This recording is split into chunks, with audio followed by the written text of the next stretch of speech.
Hello and welcome. Today I have with me Mikael, MiQuatro, Yapila. Hi, how are you? Hi, I'm doing good and glad to be here. Great. Maybe let's start with a little World Cup talk. We are 2 weeks after the event, so with all of that time for self reflection, what do you think went wrong there? To be honest, I don't think anything went wrong there Hmm. since, well, first of all, the playing field was really close. I think this was the stacked World Cup that we have had so far. So looking into that and how I played, I had some close matches. I was finalist in a few like I was the first finalist in a few matches and just couldn't close it out, so I could have gotten like a bit more points, maybe a bit better placement overall. But looking at the days, definitely could have played better on the day one. Hmm. There I struggled a bit, and I think some other players struggled as well, so I could have capitalized a bit more points there as well. But yeah, just coming to day two, I just decided let's give it my all and let's see if I have a chance. So I Hmm. wouldn't call it that anything went wrong. I played really good, I think. The best LAN I have ever had, I'd say, playing wise. So I'm just super happy how I played and more confident that I could battle against the best players in the world. Yeah, I think you were considered an underdog, I think, by most of the viewer base. But you still had Definitely. some positively surprising matches showing that you are capable of fighting against the very top level players. So you're saying that the feeling you have gone out of group stage with was overall positive, right? Well, of course, there in the moment you would have hoped to be in the top eight and play more on the Sunday, but yeah, overall I felt positive after for a while and I reflected on my performance. So yeah, I felt like pretty positive after Hmm. the whole tournament. You have qualified for TMGL a couple months ago. Now you've had a chance to compete against, test your skills against the players you will be playing against in the next season. And now you will fight for another one at Meloy. How do you rate your chances at qualifying? Mm, Tough question, since there is a lot of people, of course, trying the maps, and in my opinion, the maps are a bit easier to play than the World Cup maps. Hmm. So I think the field will be more close, and more players have a chance to qualify for the LAN event. But overall, I feel pretty confident that I would qualify if I just play my own game. Maybe let's talk about the maps a little. You are in top 10 on most of the maps, at least online. Do you practice more offline, or are you not scared of people taking your lines? Usually, I'm the one watching other people's lines, so I wouldn't be too scared to if someone copies my lines. But yeah, um, I wouldn't say too much about the times yet. I haven't really put into that much time yet. Like I have played through the maps, and now that there is like 1 week still to go, I will put more time and effort. So yeah, the maps feel good, and yeah, There was one unconventional trick that actually got updated, so it is not possible anymore. I'm talking about the granary plastic border clipping. I actually landed that once by accident when trying out the maps, but I don't know yeah. if that is something that can be consistently done. Do you think that it's good that it got updated, or was it just risky but rewarding and not consistent enough? To be fair, I just saw it on Twitter. Like Hmm. Granady posted the video. I was like, oh, okay, you can do this on this map in this part.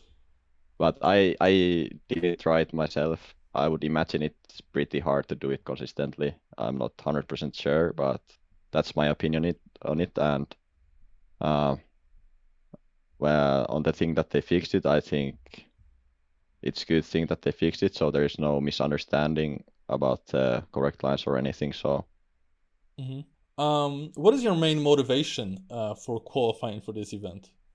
primarily just playing on LAN. Like that's the thing I like the most about competing in Trackmania is to play on LAN events. So that's the main like motivation, and of course I like competing against the best in the world, and in that tournament I would have the chance again. So And of course, the prize pool is pretty big.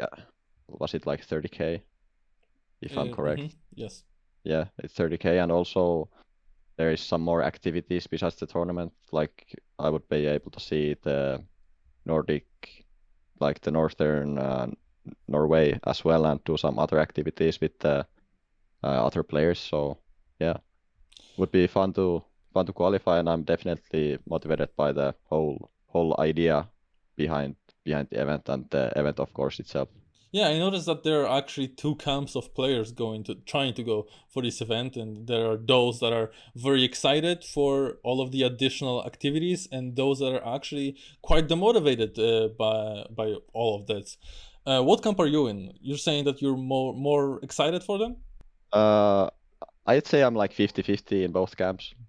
Hmm. Not maybe 50-50, but 60-40 on the side of the tournament itself, like playing against the best players. But you have like any activity in particular you want to go for? You're happy to Just go for? everything, just everything. Just everything. Okay, so Everything overall, yes. so maybe it's not that 50-50.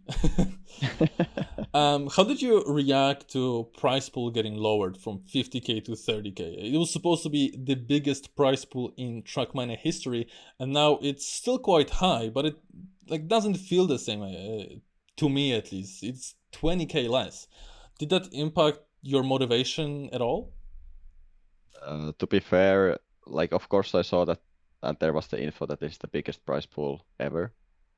But myself, I don't usually pay that much. Like, how do you say it? Uh, now I'm missing the word in my head, but I Hmm. don't that much pay attention to the prize pool, I'd say.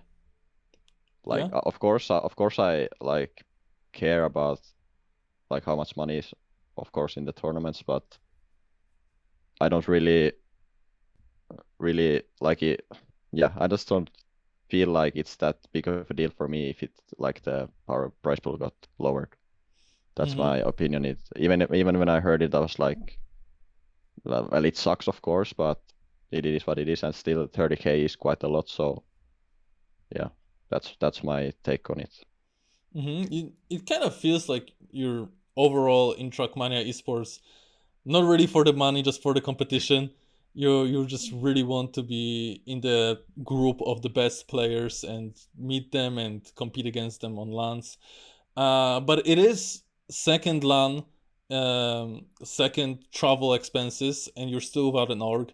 Does it become to be an inconvenience at this point? You said traveling to Paris wasn't that big of an inconvenience, but now is the second time.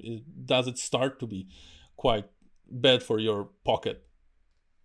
Of course, it would be nice to have the organization to pay for everything, but I'm in a pretty good state money-wise at the moment since I work full time besides Trackmania.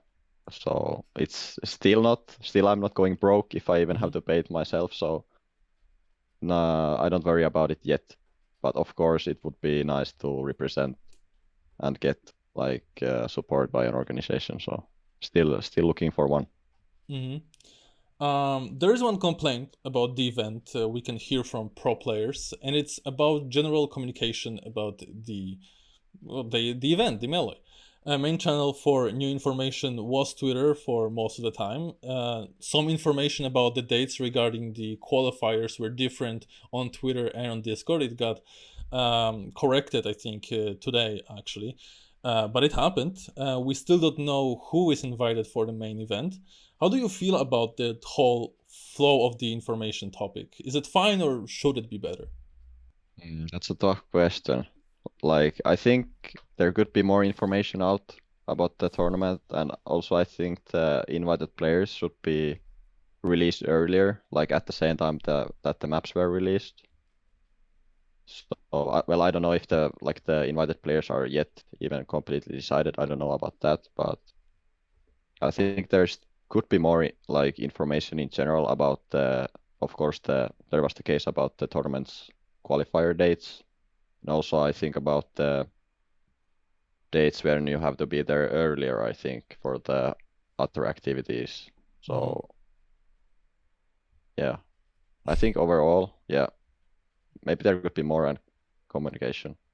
And to close it out, if you had to predict 3 more people that will qualify it with you, who would you pick? Who do you think will qualify from the Eh, qualifiers? Maybe it's Mhm. pretty hard to guess since we don't know the We invited don't know the players yet. invited, yeah. So you kind of have to also predict the invites. Okay, if I had to guess, besides myself, players. hmm Oh, that's tough.